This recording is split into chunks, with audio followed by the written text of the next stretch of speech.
నైరుతి రుతుపవనాలు వాటి సహజ స్వభావాన్ని కోల్పోతున్నాయి. జూన్ 1 నుంచి సెప్టెంబర్ వరకు దేశంలోని అన్ని ప్రాంతాల్లో దాదాపు ఏకరీతిన వర్షాలు కురవాల్సి ఉండగా ఈ ఏడాది వాతావరణం అసాధారణంగా మారింది.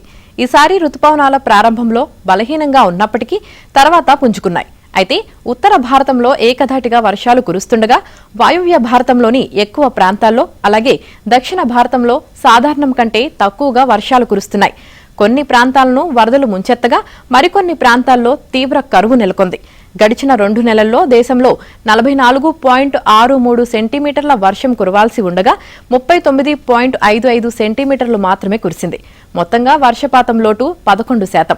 అయితే ఈ లోటు అన్ని ప్రాంతాల్లో ఏకరీతిలో లేదు.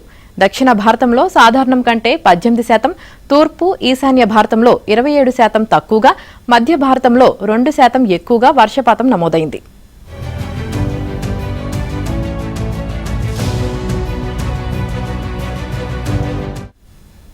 ఇక ఏపీ, తమిళనాడు, దక్షిణ తెలంగాణ, బీహార్, తూర్పు యూపీల్లో తీవ్ర వర్షాభావం నెలకొంది. దేశంలో 714 జిల్లాలుండగా నిన్నటికి 340 జిల్లాల్లో వర్షాభావం కొనసాగుతోంది. ముఖ్యంగా ఏపీలోని 28 జిల్లాల్లో వర్షాభావం కొనసాగుతుంది. జూన్ 1 నుంచి నిన్నటి వరకు రాష్ట్రంలో 28.19 సెంటీమీటర్లకు గాను 14.27 సెంటీమీటర్ల వర్షపాతం నమోదైంది. గుజరాత్, అస్సాం, మేఘాలయ, కేరళ, హిమాచల్ ప్రదేశ్, జమ్మూ కాశ్మీర్ రాష్ట్రాల్లో వరదలు సంభవిస్తున్నాయి.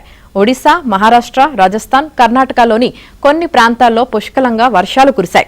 ఇక గోవా, మధ్య మహారాష్ట్రలోని కొన్ని ప్రాంతాల్లో భారీ వర్షాలు కురిశాయి. తాజా ఉపగ్రహ చిత్రాల్లోనూ గుజరాత్, దాని చుట్టుపక్కల ప్రాంతాల్లో దట్టమైన నల్లటి మేఘాలు ఆవరించగా ఢిల్లీ, హర్యానా, పంజాబ్, యూపీల్లో ఆకాశం మేఘరహితంగా కనిపిస్తోంది.